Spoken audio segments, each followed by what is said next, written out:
Selamat siang pada semuanya. Perkenalkan, nama saya David Layar Sosamasi. Saya dosen pada jurusan Administrasi Negara, Fakultas Ilmu Sosial dan Politik, Universitas Nusantara Merauke. Pada kesempatan ini, saya akan mengampu mata kuliah pada jurusan Administrasi Negara, yaitu mata kuliah Analisis Kebijakan Publik dengan bobot mata kuliah 3 SKS, dan mata kuliah akan ditempuh dalam 16 kali pertemuan. Dan adapun penilaian-penilaian yang dilakukan dalam mata kuliah Analisis Kebijakan Publik, ada beberapa poin. Yang pertama menyangkut sikap, partisipasi, dan kehadiran 10%, tugas mandiri 30%, ujian tengah semester 30%, dan ujian akhir semester 30%. Semoga mahasiswa bisa mengikuti mata kuliah dengan baik. Dan terima kasih. Tuhan memberkati.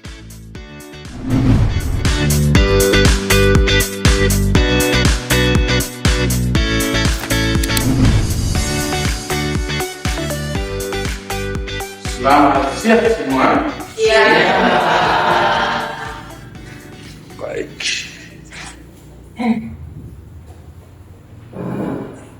Ini mata kuliah Analisis Kebijakan ya? Iya. Kebijakan Publik semester 4. Hari ini kita pertemuan yang kelima. Kita akan membahas tentang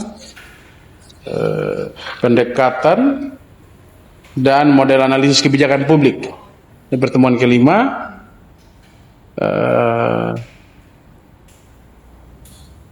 Sebelum kita mulai dengan perkuliahan, kita buka dengan doa dulu. Siapa yang bisa pimpin doa tadi? Maria, silakan. Ayo, Maria, doa dulu. Ayo.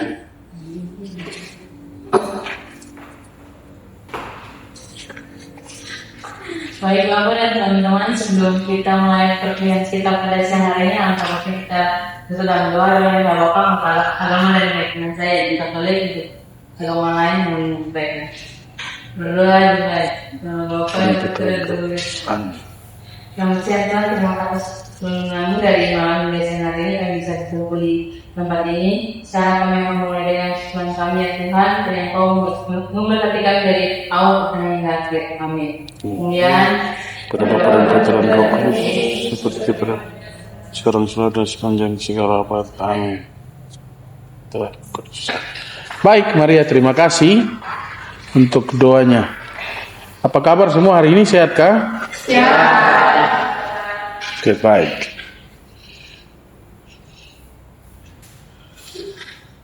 Materi tentang analisis kebijakan publik yang akan kita lihat hari ini itu berhubungan dengan pendekatan dan model-modelnya. Kalau yang kemarin kita sudah lihat pertemuan ketiga dan pertemuan keempat, itu kita sudah melihat bersama tentang konsep analisis kebijakan dan juga tentang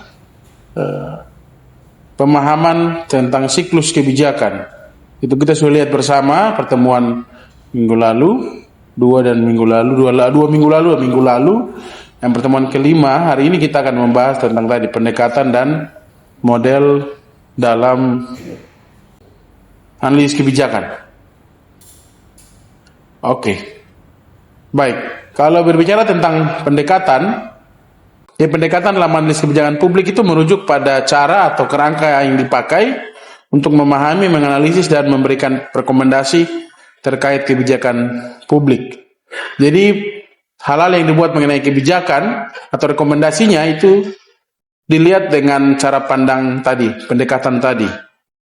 Pendekatan-pendekatan itu ada yang secara umum digunakan meliputi pendekatan deskriptif, normatif, dan evaluatif, serta pendekatan berdasarkan berbagai disiplin ilmu, yaitu ilmu ekonomi, politik dan sosial. Ya, karena kita tahu bahwa kebijakan publik itu menyangkut berbagai macam kepentingan dan berbagai macam hal bagian dari kehidupan masyarakat. Jadi hal-hal tersebut, hal tadi disebut ekonomi, politik dan sosial, itu digunakan oleh pemerintah sebagai bagian yang akan membuat kebijakan untuk membuat kebijakan-kebijakan yang akan dilakukan. Begitu. Itu secara umum pendekatan dalam analisis kebijakan publik. Kita lihat satu persatu. Yang pertama, pendekatan deskriptif. Itu bertujuan untuk menggambarkan dan menjelaskan suatu kebijakan apa adanya, termasuk latar belakang, tujuan dan dampak. Dan fokusnya pada data untuk memberikan pemahaman yang jelas mengenai kebijakan yang sedang dianalisis. Contohnya analisis tentang partisipasi masyarakat dalam program vaksinasi, atau juga sekarang yang lagi hype makanan bergizi gratis kah? Itu. Mau dilihat ini contoh saja. Mau dilihat partisipasi siswa-siswi dalam program itu misalnya. Saya tidak tahu di Papua sudah, kita di Papua Selatan sudah ke belum? Sudah. Iya. Tapi tidak tahu. Dari Merauke sudah mungkin. Nah, ini contoh, maunya untuk melihat bagaimana partisipasi. Kalau ada partisipasi masyarakat, berarti juga lihat partisipasi anak siswa. Karena yang diberi makan itu kan siswa-siswa. Ya, tidak mungkin dong kasih makan mahasiswa. Kalau ya tidak mungkin lah. Mungkin programnya nanti, tapi mungkin kalau siswa-siswi berhasil, gizinya naik, ya mungkin mahasiswa akan diberikan makan gratis juga. Begitu. Yang penting kamu kuliah baik ya, sampai makan gratis terus kamu hanya cuma makan saja, tidak kuliah. Akhirnya badan naik tapi otak turun, maksudnya begitu. Jangan begitu juga tuh. Itu contoh maksudnya. Terus yang kedua pendekatan deskriptif, terus pendekatan normatif. Ini menyangkut pada memberikan rekomendasi penilaian terhadap kebijakan dengan mempertimbangkan nilai dan tujuan yang ingin dicapai. Bertujuan memberikan panduan tentang tindakan apa yang sebaiknya dalam mengambil sebuah kebijakan.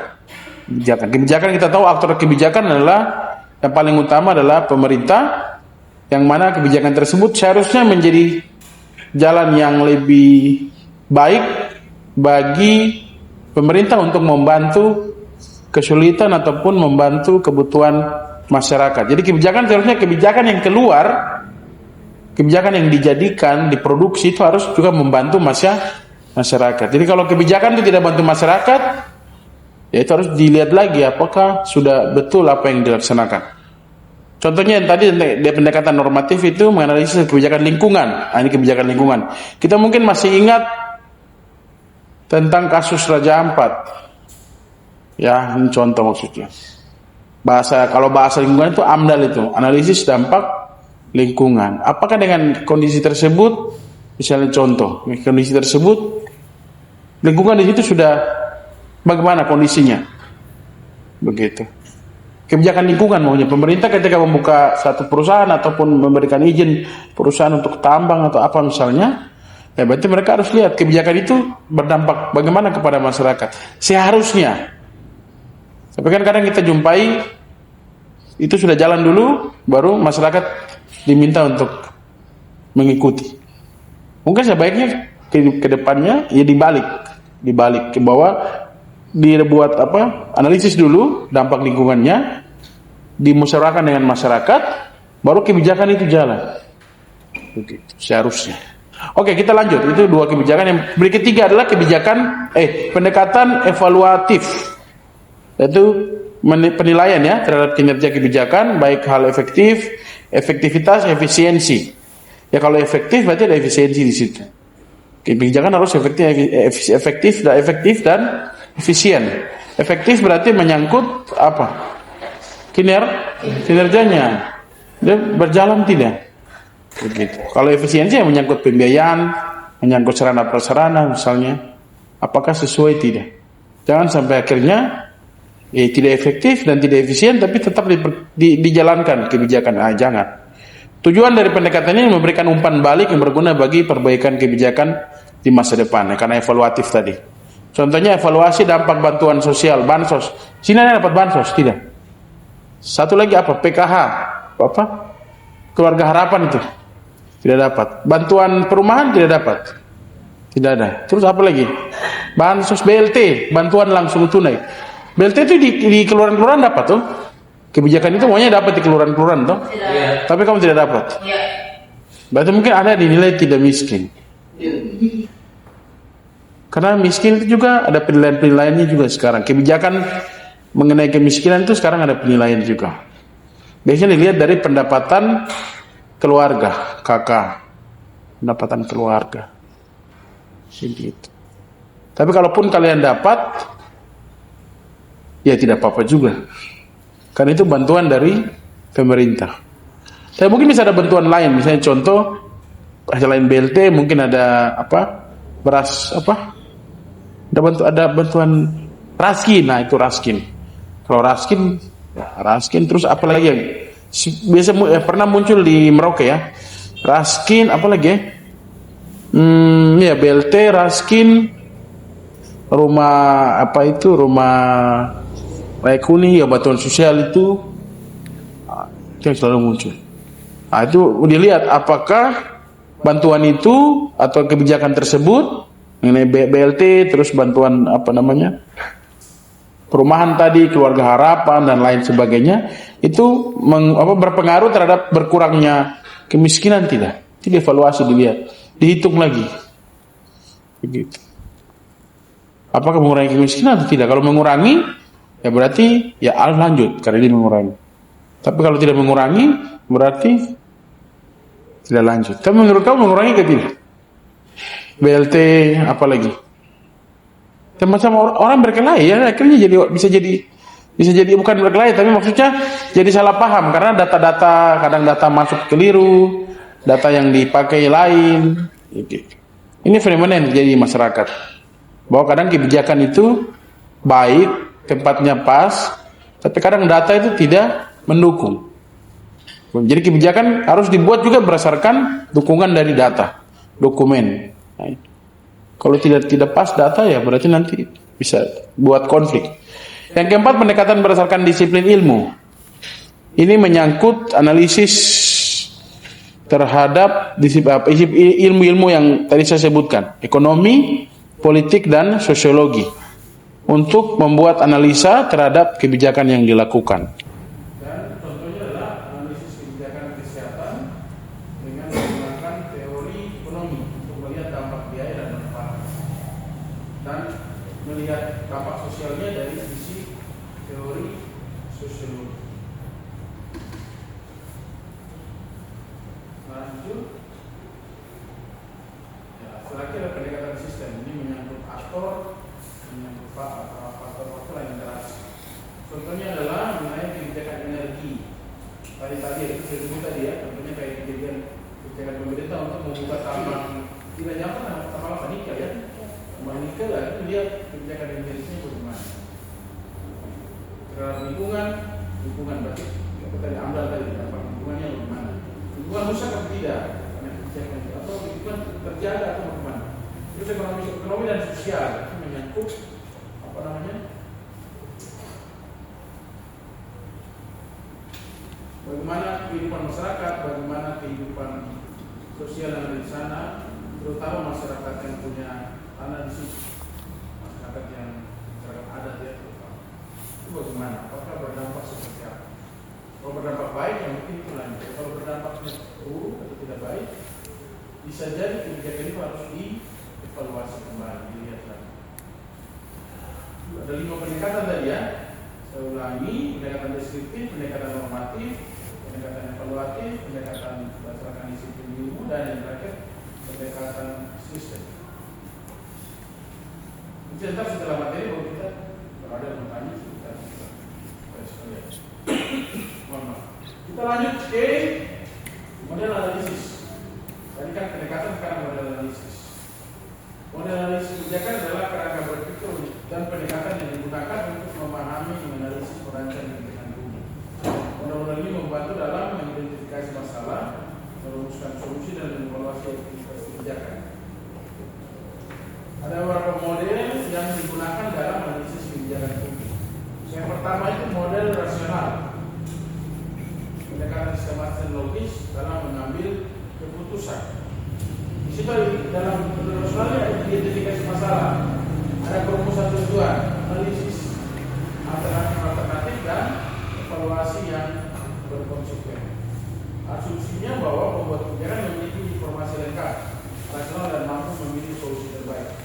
Model rasional maksudnya ketika seseorang ataupun pemerintah misalnya membuat kebijakan, berarti dia harus punya informasi lengkap, data harus lengkap, rasional, terukur, dan mampu. Setelah data-data itu ada lengkap, informasi lengkap, maka dia harus mampu memilih jalan yang baik atau solusi terbaik. Yang kedua, model inkremental, perubahan terjadi bertahap dan terbatas. Asumsinya ada pembuat kebijakan memiliki keterbatasan waktu, informasi dan sumber daya. Tadi itu mungkin waktu ada, tapi yang di bawahnya kedua adalah waktunya terbatas, informasi juga terbatas, sumber dayanya terbatas, tapi dituntut untuk bisa mengambil sebuah kebijakan. Jadi bisa dibilang bahwa pemerintah yang baik ataupun pimpinan negara yang baik, yang cerdas, pasti bisa ada di dua kondisi itu. Baik kondisi yang jelas, lengkap, tidak terbatas, ataupun yang terbatas.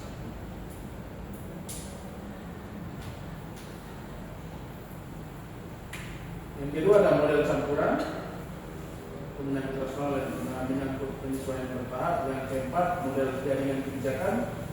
Yang kelima model elit massa. Yang keenam model pluralisme. Pemilihan model kebijakan terdapat berdampak atau tepat tergantung pada konteks masalahnya, tujuan kebijakan, ketersediaan sumber daya. Jelas tujuan kebijakan, konteks masalahnya, tujuan kebijakan dan ketersediaan sumber daya.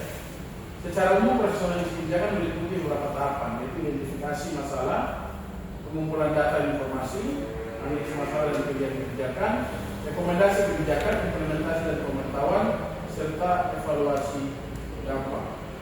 Proses ini sebenarnya bukan hanya pemerintah yang bisa melihat, tapi ada juga sebagai masyarakat, sebagai mahasiswa bisa mengenal proses ini untuk evaluasi kebijakan-kebijakan yang dibuat oleh pemerintah. Saya pikir itu materi yang saya sampaikan mengenai temuan kelima hari ini, yaitu tentang pendekatan dan model-model kebijakan, analisis kebijakan publik. Kita kalau ada yang bertanya, saya silakan.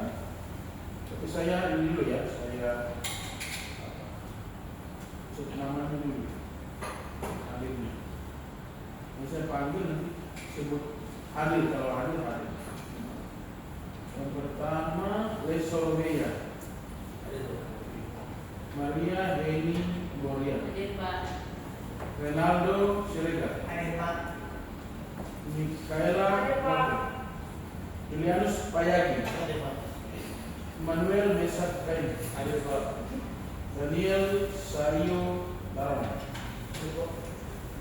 Godefridus Titi Samara, Maria Laurina Devania Jesar, Maria Selin Afiani Patira, Angelica Stefani, dan terakhir Maria Juliana Ote. Ini daftar hadir kan? Sekarang 20 orang yang hari masuk 10 orang. Tidak apa-apa. Oke, kalau ada yang mau bertanya saya persilakan. Ada yang mau bertanya saya harap apa yang saya sampaikan itu bisa dipahami. Kami dengan ini nanti minggu depan kita akan melihat kembali materi ini. Baik, untuk tugas, nanti saya akan berikan tugas. Tolong Anda melihat kebijakan-kebijakan yang ada di daerah Papua Selatan yang memiliki apa saja, kebijakan pemerintah apa saja, menyangkut pembangunan, menyangkut lingkungan, menyangkut apa saja, masyarakat. Berarti buatnya punya analisisnya, kajiannya. Baik, saya pikir demikian hari ini. Terima kasih untuk kehadiran Anda semua. Kita tutup dengan doa. Siapa yang bisa doa?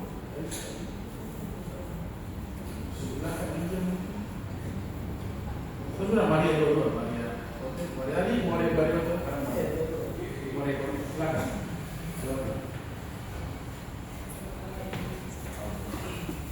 Baik Bapak dan teman-teman sekalian, tapi sebelum kita beri perkuliahan kita pada siang hari ini, bagi kami satu yang berdoa.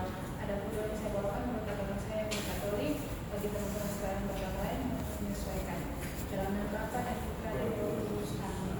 Allah Tuhan dan Maha Kudus, segala yang mengucap syukur kehadiratmu atas segala berkat rahmat dan penyertaanmu, sehingga perkuliahan kita siang hari ini dapat berjalan dengan lancar. Semoga apa yang sudah materi yang diberikan oleh Bapak dosen kami dapat kami serap untuk masa depan kami. Demikian ya Bapak, doakan kami dalam tanganmu dalam pengampunan Kristus Tuhan kami. Amin. Dalam nama Bapa dan Putra dan Roh Kudus. Oke, terima kasih untuk semuanya. Sampai jumpa lagi di depan. Semoga sehat selalu semua. Amin. Terima kasih.